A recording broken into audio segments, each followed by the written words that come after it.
આ યુગમાં પતનના સાધનો બહુ સહેલાઈથી મળે છે.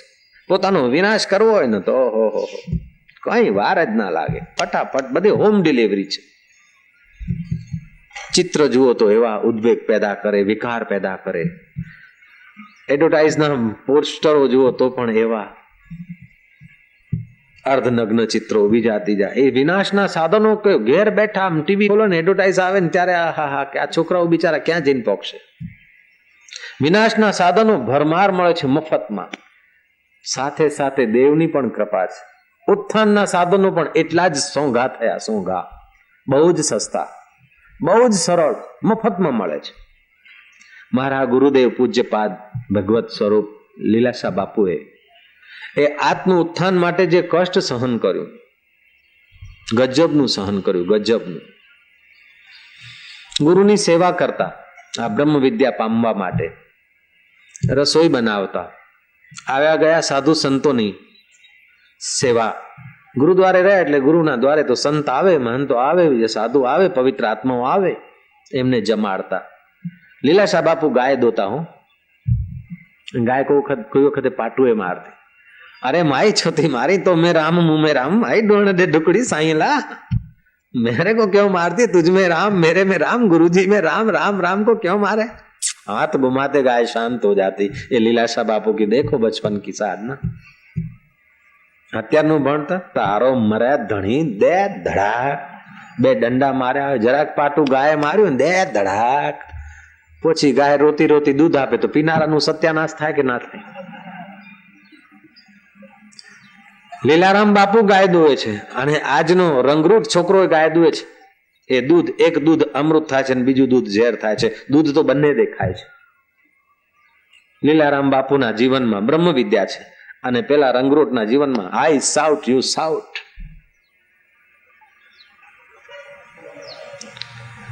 ગાયને હાથ ફેરવ્યો છે, ગાય તો બકરી જેવી બરાબરનું દૂધ આપે, દૂધ વધે જાય છે. અને લીલારામ બાપુ આવે છે એટલે એમને વાલથી ગાય સૂંઘે છે ને ચાટે છે. ત્યારે પેલો જે દંડા દઈને ગયો હોય ને એને જોઈને ગાય કૂદકા મારે.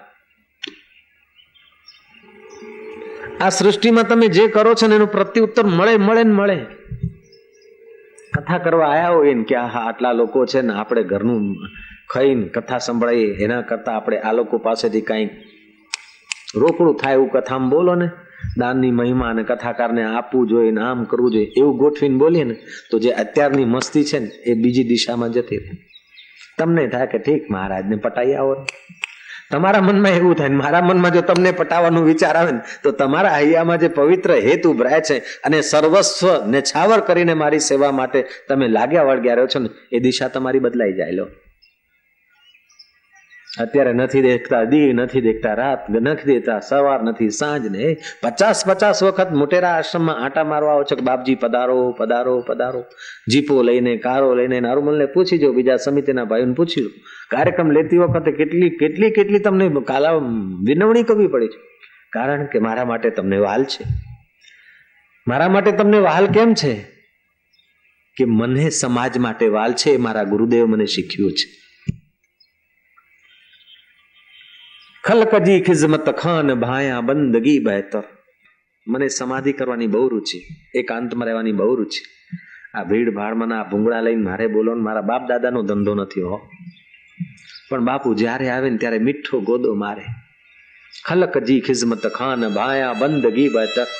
7 વર્ષ દિશાના આશ્રમમાં રહ્યા. કેટલા વર્ષો સુધી તો કોઈને ખબર નહીં કે અહીંયા કોણ રહે છે. આ દિશા બાજુમાં જ છે. કેટલા વર્ષો સુધી ખબર નહીં રહી. અને છેલ્લા 5-6 વર્ષ પછી ખબર પડી પાલનપુરને. અહીંયા કોઈ લીલાશા બાપુનો શિષ્ય પડ્યો છે. હું એકાંતમાં બહુ જ માનું, છતાં બાપુએ બધા મારી મારીને મીઠા તૈયાર કર્યો. હવે તો એકાંત તો શું, દેશ પરદેશ તો શું, જ્યાં જાઓ ત્યાં ધમાધમ ધમા.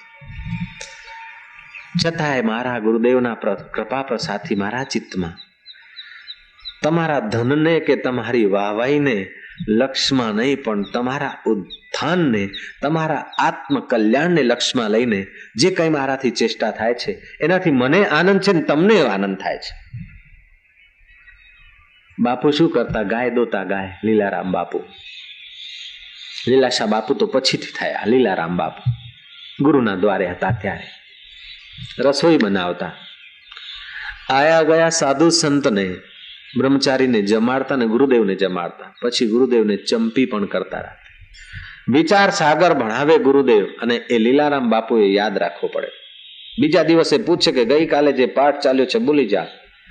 ત્યારે લીલારામ બાપુ સડસડાટ બોલી જાય. કોઈ વખતે કામ બહુ હોય એ વખતે ન કરો નહીં. અને ગેસની સિસ્ટમ નહીં હો, ચૂલો ફૂંકવો પડે. ચૂલો છાણા નાખીને પેલા લાકડા નાખીને ફૂં ફૂં ફૂં કરીને રોટલા કરવા પડે.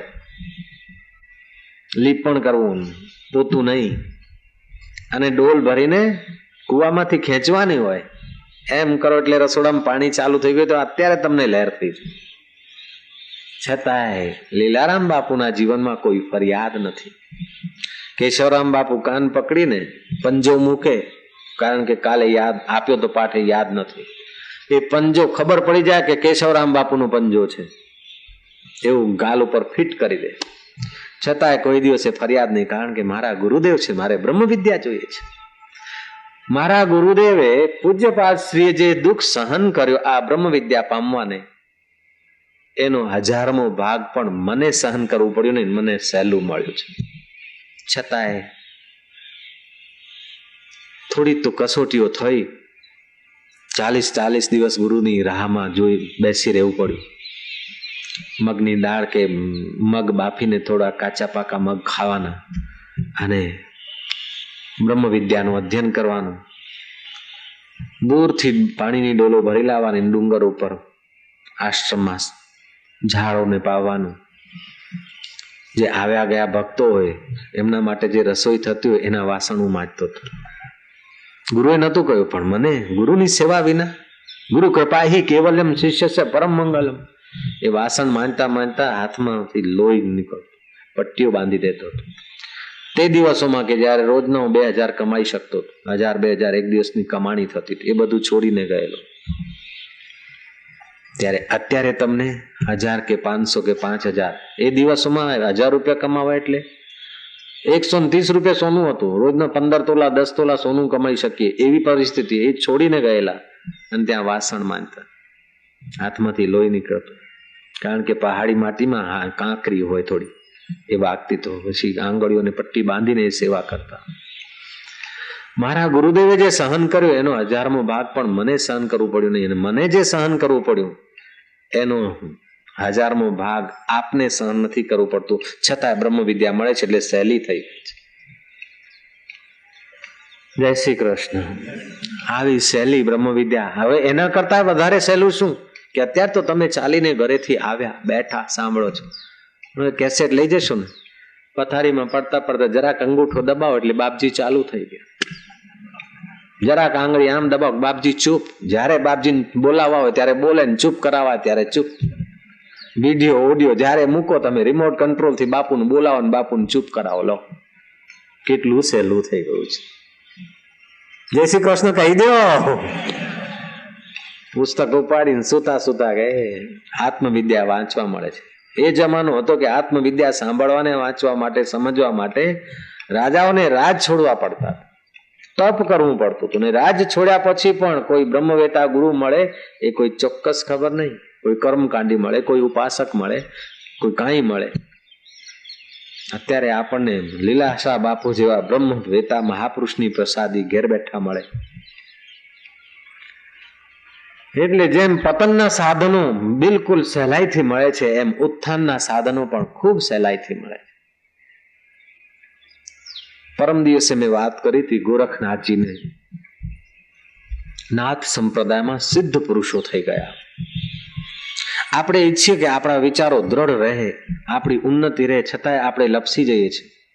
કારણ કે ઉન્નત વિચારોનો આપણા ચિત્ત ઉપર ઊંડો પ્રભાવ નથી પડતો, અને પતિત વિચારો કાઢવાનું સામર્થ્ય આપણી અંદર ઉત્પન્ન નથી થતું. પતિત વિચારોને કાઢવાનું સામર્થ્ય અને ઉન્નત વિચારોમાં દ્રઢ રહેવાની શક્તિ જ્યાં સુધી ના આવે ત્યાં સુધી કથા સાંભળીએ, બધું વ્યવસ્થિત સારું સારું લાગે ને આ માર્ગે વળવું છે, પણ ત્યાં ગયા એટલે ત્યાંના થઈ જઈએ છીએ. એના માટે નાથ સંપ્રદાયના સાધુ પુરુષોએ એક પ્રયોગ શોધી કાઢ્યો. એ જુદા જુદા છોટા મોટા નાના નાના પ્રયોગોનો જૂથનું નામ છે ટંક વિદ્યા.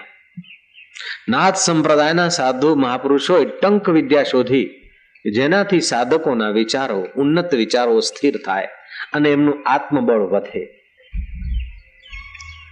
પોતાના નજીકના સેવક શિષ્યને, અધિકારી શિષ્યને ટંક વિદ્યા શીખવતા.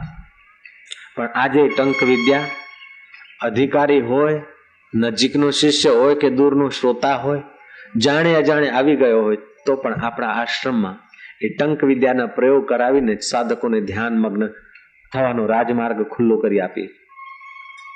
એટલું બધું સહેલું. વર્ષો વર્ષો સેવા કરે ત્યાર પછી એ થોડીક ચાવી આપવાની આવે છે.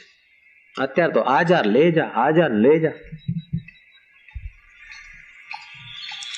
કારણ કે શ્રી કૃષ્ણએ દીર્ઘ દ્રષ્ટિથી જોયું હશે કે હવે આ કળિયુગ આવ્યો છે. પતનના સાધનોનો એકદમ જથ્થો લઈને આવ્યો છે, તો આપણે ઉત્થાનના સાધનો રણના મેદાનમાં મૂકો ને. જે બ્રહ્મ વિદ્યા 12 વર્ષ ઋષિઓના ચરણોમાં અને આશ્રમોમાં રહીને જ બ્રહ્મ વિદ્યા પ્રાપ્ત કરવાની પદ્ધતિ હતી, તે બ્રહ્મ વિદ્યા ઋષિના આશ્રમમાંથી શ્રી કૃષ્ણ યુદ્ધના મેદાનમાં લાવ્યા છે. ભક્તિ જે યજ્ઞની વેદી ઉપર ધર્મની ઉપાસના થતી હતી, એ યુદ્ધના મેદાનમાં ધર્મનો ઉપદેશ અપાય છે, ધર્મની ઉપાસના થાય છે. નિષ્કામ કર્મ કરીને તમે દેહ ધમાધમ કરો. યોગ જે ગિરી ગુફામાં સેવાનો હતો, એ યોગને યુદ્ધના અરણ્યવાસમાં નહીં પણ રણવાસમાં લાવ્યા છે. 5200 વર્ષ પહેલા શ્રી કૃષ્ણ આ ભક્તિને, યોગને, જ્ઞાનને રણના મેદાનમાં વિતરણ કરવાનું અગર સાહસ કરતા હોય તો પછી લીલારામ બાપુ ને લીલારામ બાપુના, લીલાશા બાપુના કૃપાપાત્ર સાધકોને સંસાર રૂપી યુદ્ધના મેદાનમાં બ્રહ્મ વિદ્યાનું પાન કરવા મળે એ જરૂરી છે. બાહ્ય વિદ્યા વાંચીને જો ફક્ત આપણને ખબર પડે કે વરસાદ આવશે કે નહીં આવે એટલું તો ઘેટું જાણે છે. ન્યૂટન જતા અને પલળી ગયા. બોલો, ન્યૂટનની કથા છોડી હતી રસ્તામાં, પલળી ગયા. ન્યૂટનને આશ્ચર્ય થયું કે પેલો ભરવાડ, એ તો સાયન્ટિસ્ટ નથી, અને એણે મને કહ્યું કે આ ચાલે, ધીમી ચાલે જશો તો તમે પલળી જશો. અને હું ખરેખર પલળી ગયો. કેમ કરીને એ ભરવાડ પાસેથી જાણી લેવું છે કે એને કઈ રીતે ખબર પડે છે. જયારે પાછા વળવાનું થયું ત્યારે ન્યૂટને એ ભરવાડને જંગલમાં શોધી કાઢ્યો અને કે ભાઈ તને કઈ રીતે ખબર પડી કે હું ધીમી ચાલે જઈશ ને પલળી જઈશ? કે પણ પલળ્યા કે નહીં પલળ્યા? કે પલળ્યો તો ખરો, પણ તને ખબર કઈ રીતે પડી? કે મને શું ખબર પડે, પેલા કાળા મોળા વાળો જે ઘેટાનું બચ્ચું છે ને, બચ્ચું ઘેટાનું, એ જયારે વરસાદ આવવાનો થાય ને તો એ પહેલા લતાઓમાં ને વૃક્ષોની બખોલમાં મોઢું સંતાડવા માટે પ્રયત્ન કરતો છે, એને પહેલા ખબર પડી જાય છે. કીડીઓને ખબર પડે છે કે વરસાદ આવવાનો છે, પોતાના ઈંડા લઈને ચાલુ થાય. જો આજનું ભણતર તમને વરસાદ ક્યારે આવશે એ શીખવવામાં ઇતિશ્રી કરતું હોય તો એવા ભણતરને ધિક્કાર જો. એટલું તો કીડી જાણે છે. અને આજના ભણતરથી ફક્ત રોટલાનો પ્રશ્ન ઉકેલાતો હોય, ભોજનનો, એ મોંઘો પડ્યો છે. અત્યારે રોટલાથી થઈએ ને તો એ ઠેકાણા પડતા નથી. અત્યારે ભણેલાને ભૂખ્યા મરવાના દાડા આયા છે, નોકરી નથી બિચારાઓ. જય શ્રી કૃષ્ણ. સા વિદ્યા વિમુક્ત, વિદ્યા એ કે મુક્તિ આપે, વિદ્યા એ કે જે સંયમ આપે, વિદ્યા એ કે જીવને પોતાના શિવત્વનો સાક્ષાત્કાર કરાવે, એનું નામ વિદ્યા છે. લૌકિક ભણતરની સાથે એ વિદ્યાને પ્રવેશ મળે, એ વિદ્યાનો પ્રકાશ મળે ભારતવાસીઓને, તો ભારત વિશ્વગુરુ હતું, અત્યારે થોડું થોડું છે અને ભવિષ્યમાં રહે. પરદેશીઓ આવે છે ઈસાયતનો ઝંડો લઈને, પણ એ જીસસ બિચારા 17 વર્ષ ભારતમાં રહ્યા હતા. બાઇબલમાં જે અભય વચન આપ્યું છે, વિચાર કરતા હતા કે આ અભય વચન બહુ સુંદર છે, પણ ક્યાંથી નીકળ્યું? ગીતામાંથી. સર્વ ધર્માન પરિત્યજ્ય મામ એકમ શરણમ વ્રજ, મારી શરણે આવ, હું તને ઉગારીશ.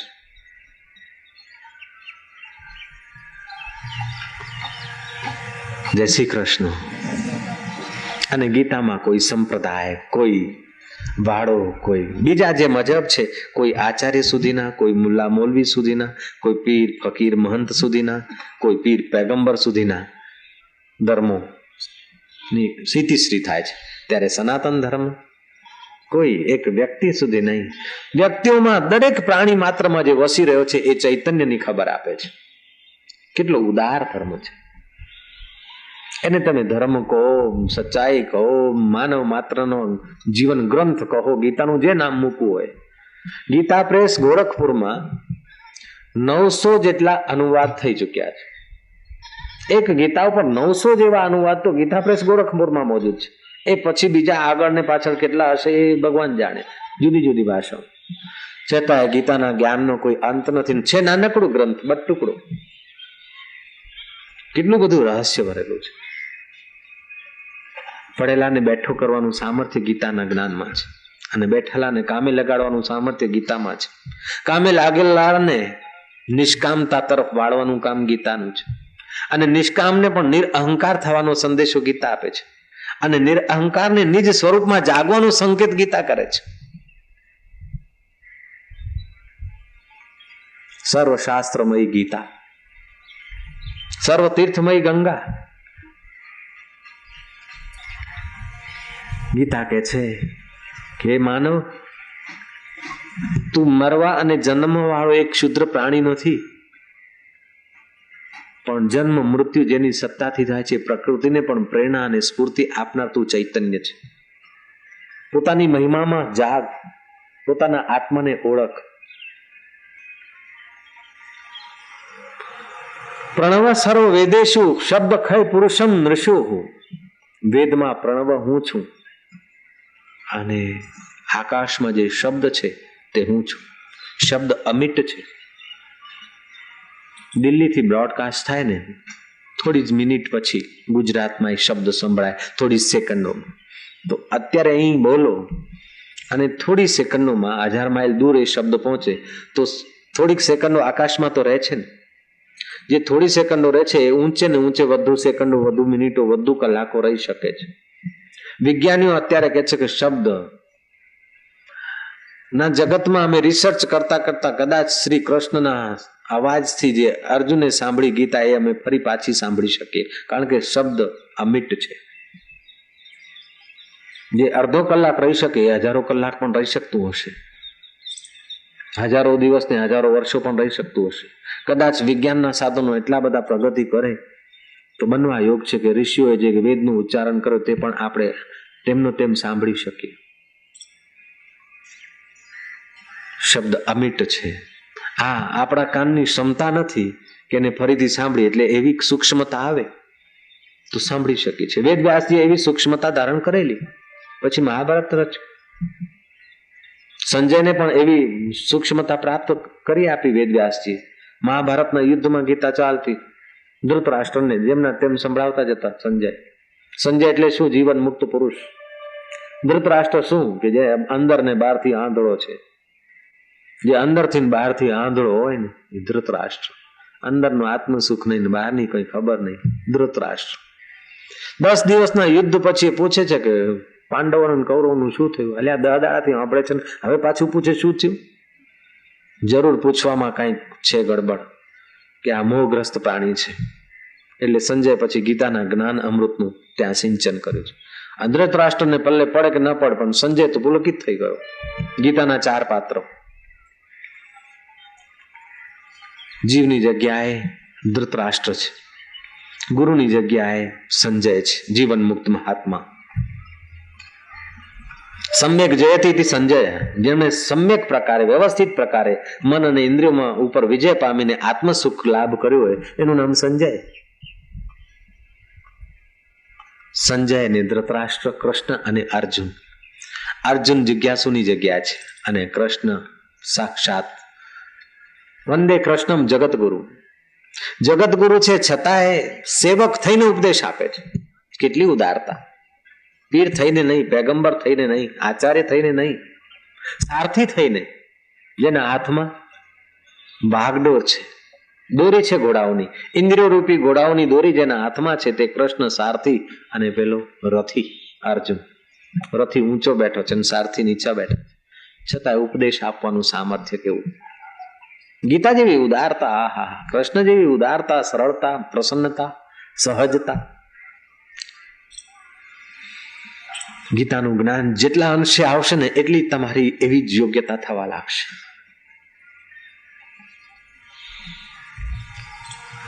નારાયણ નારાયણ નારાયણ નારાયણ નારાયણ. મારી તો ઈચ્છા થોડી એવી ખરી કે તમને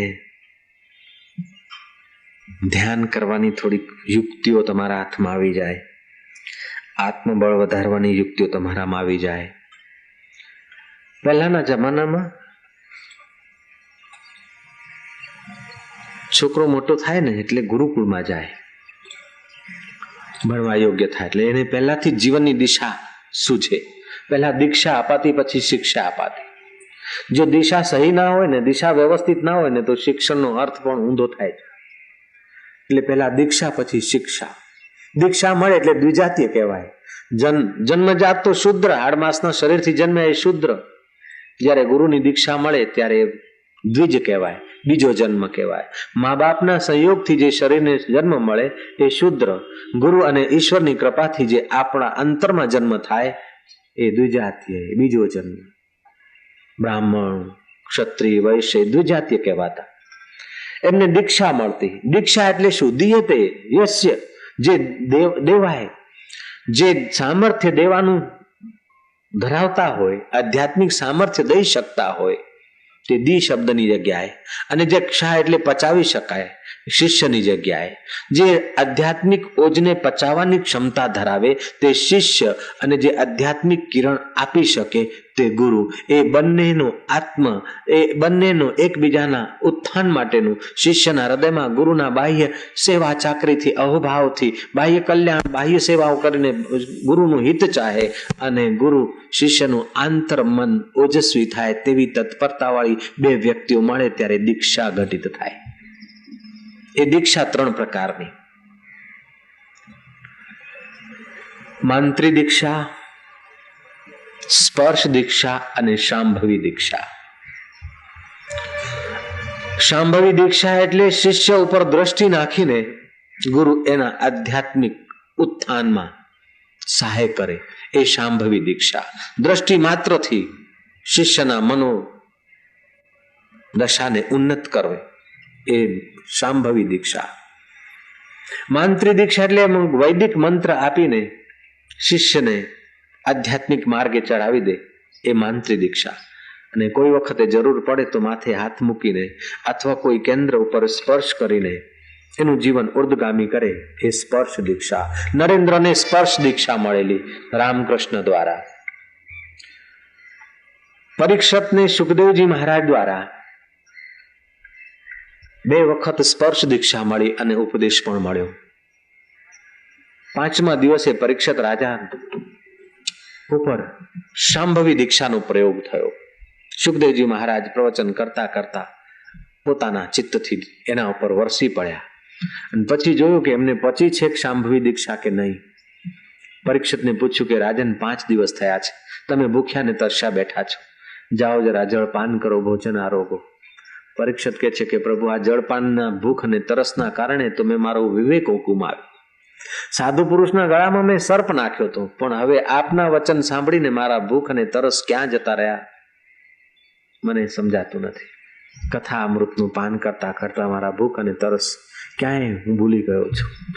સુખદેવજીને થયું કે આ સતપાત્ર છે. શાંભવી દીક્ષા પચી છે.